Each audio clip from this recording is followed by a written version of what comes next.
everybody. Thank God it's Friday. Happy TDIF, everybody. We're so happy to be with you today. We are. So, in case you are new around here, let me kind of introduce ourselves. I'm Hillary, and I'm here with Patty and Josie. And we're the co-founders of Hound Hugger DIY, and we love to get together every Friday and do something just fun in honor of our love of pups. So today I happen to be in my kitchen. We're gonna do a little recipe. So this is obviously the holiday times. I love baking for the holidays or cooking for the holidays. So this one's kind of near and dear to my heart. The pups love it too, obviously. We've got them all surrounding us today. Yeah, you can hear Hazel is wandering the house as I'm... Ginger's sleeping right here. She's going to pop up as soon as the time comes. So I have to ask, like, how do you guys do holiday baking, and have you finished it for this season yet? I'm just curious. I'm still in the middle of mine. I'm about quarter of the way to maybe, almost halfway done with my holiday stuff. I have my recipes out. I haven't made anything yet. But I know what I want to make. So, and I've got them all laid out. They're ready to go. So I'm hoping this weekend I'll actually get some holiday baking done. Every year I try to do like neighbor gifts and stuff and put some fun things together for the neighbors. Usually involves cooking of some kind, baking of some kind. But it would be fun to hear where everybody else is at. If you're way ahead of the game or you're like behind the 8 ball and rushing to get it done like me. But and I'd love to know. So for me, I tend to kind of do the same things. They're sort of a tradition for me. So nice. I tend to do the same recipes, but I'd be curious if you guys do the same thing, if there's ones that you're like, this is a standard, we have to do it every year, or if you guys try new recipes and then share some recipes. Cause I think I just love trying new things. So please leave them in the comments. So today we are doing a doggy recipe. So we're making some gingerbread pawprint dog treats. And I love this batter. It's super easy to work with. We're doing a fun little thing where we're using these cute little paw print spoons to make the paw print little cookies.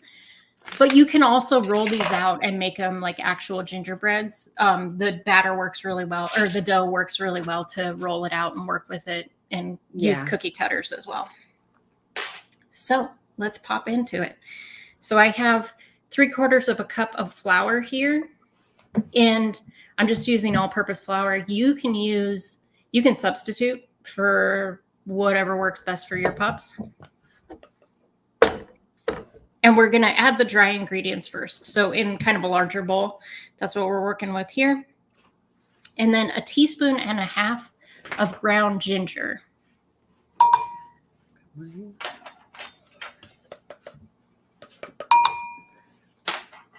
And then 1/4 teaspoon of cinnamon.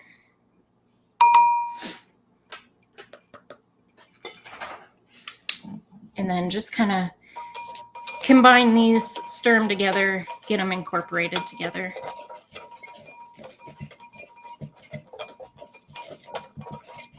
You could probably use our little spoon for a whisk. Yeah, you could. There's holes in it.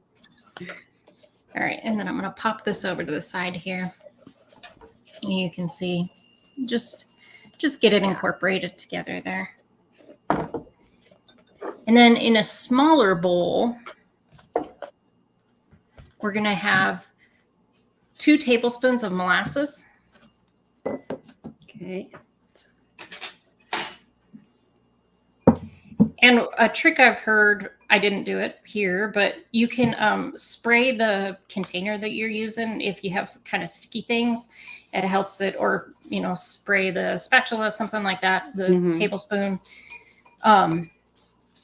help get sticky things out of your bowl or whatever. And then we have 2 tablespoons of water.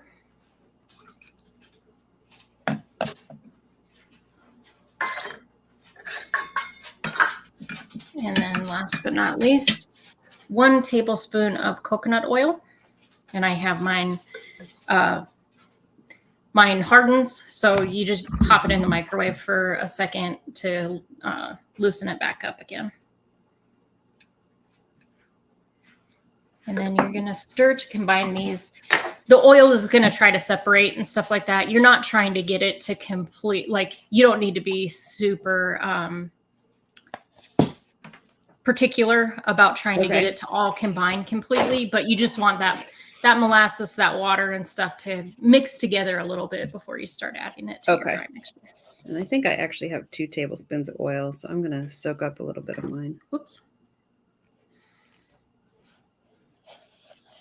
We'll see if that fixes the ratio.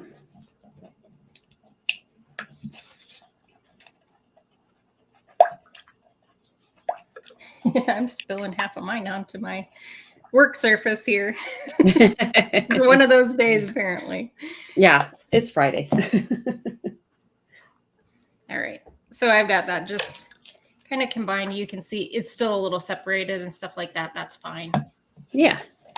And then you're going to just add your wet mixture. I add it in batches. So like add about half of it, start to stir it together, and combine that into your dough.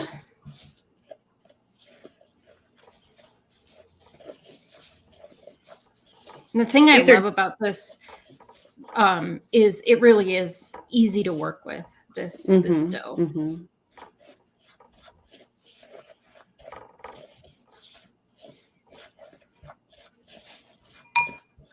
I'm going to add, so here you can see it gets to kind of a crumbly consistency, and I'm going to add the rest in.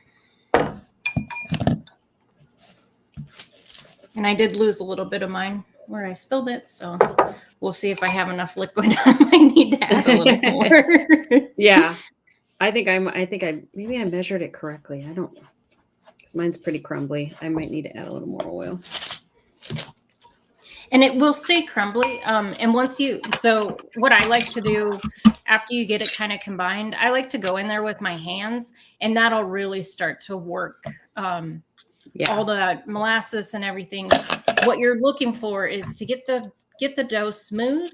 If you use your hands, that'll happen faster. And you want the color to be consistent throughout. Yeah.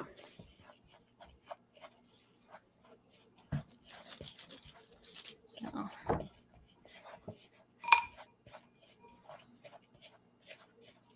Okay. So I'm just going to get in here with my hands and see if I need to add anything more, since I did spill a little. Mine's still pretty dry. I think I might need to go get some water. I probably measured correctly, and I took all that moisture out thinking I had too much. So, yeah, it's pretty crumbly.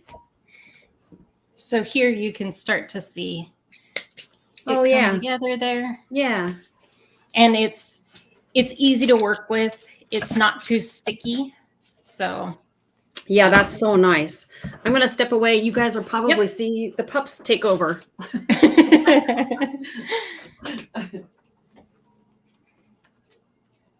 So yeah, we have this step-by-step instructions on how to do this on our website. So you can check back there if you want all of the ingredients listed and everything.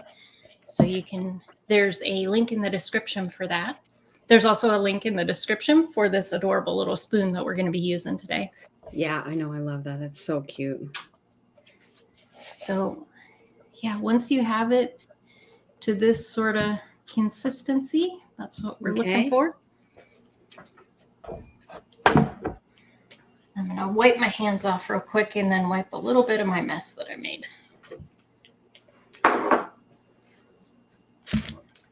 Okay, Jessica. Mine hasn't been baked yet.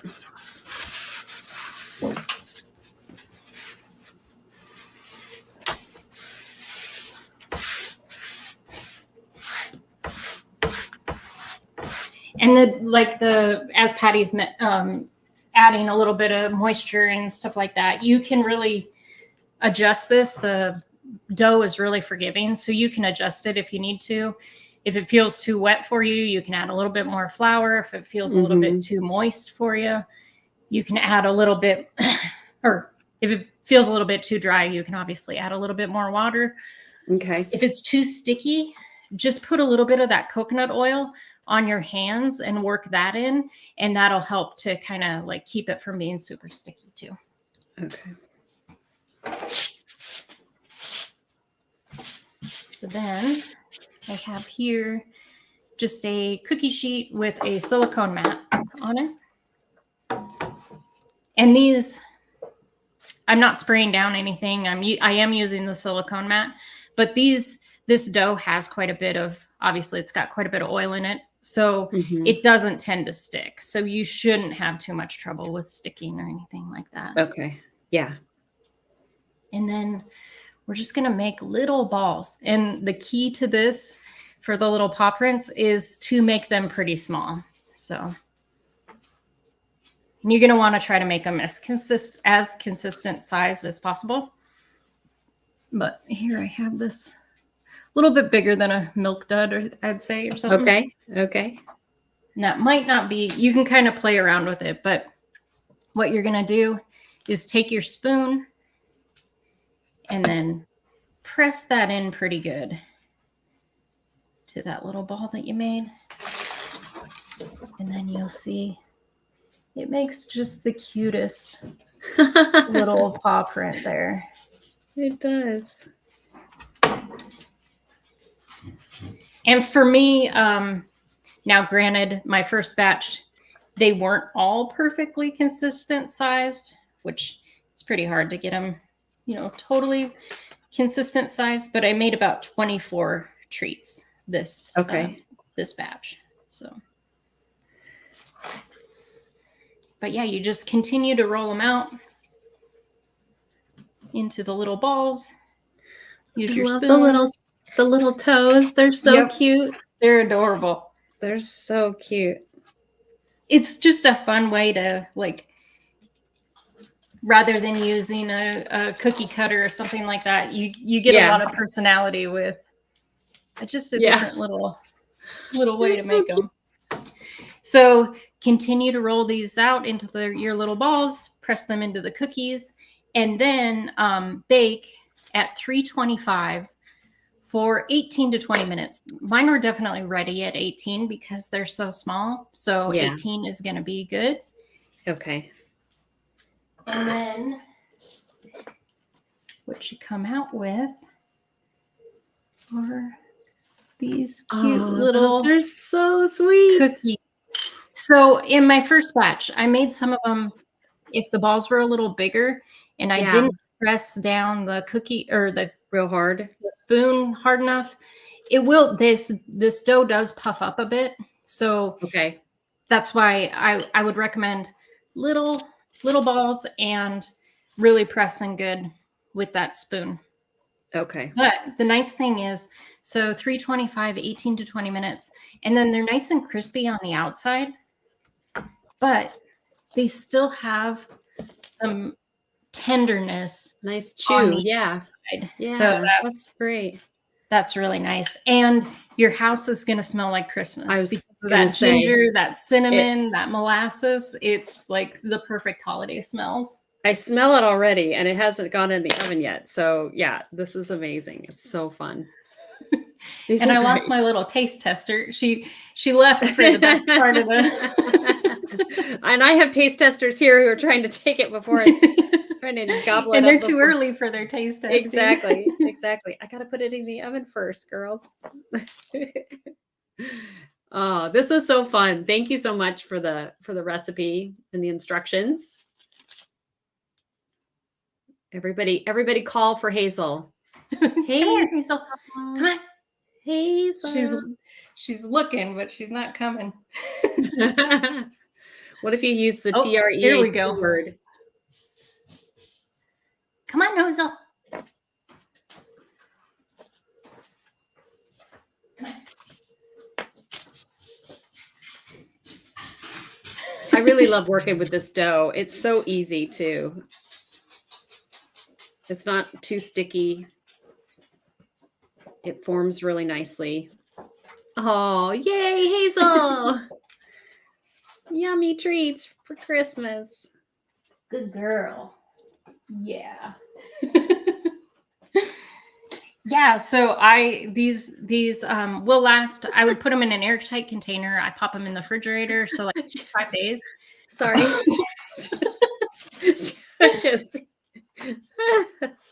Yes. You'll get one as soon as they come out of the oven. I think they're pup approved. Yes, they definitely are. It's official. You can also pop these in the freezer, so they'll freeze well. And if you're, giving neighbor gifts or something like that, you could pop a few of these in for their pups too. So that would be very fun. So let us know in the comments. There's a link in the description to check out this recipe. There's a link in the description for this adorable little spoon that we use. She's wanting to lick my hands. And yeah, we hope you enjoyed this one. We hope you give it a try and let us know how it works for you. Merry Christmas, everybody. Enjoy the holidays. Everybody. Have fun baking. Bye-bye.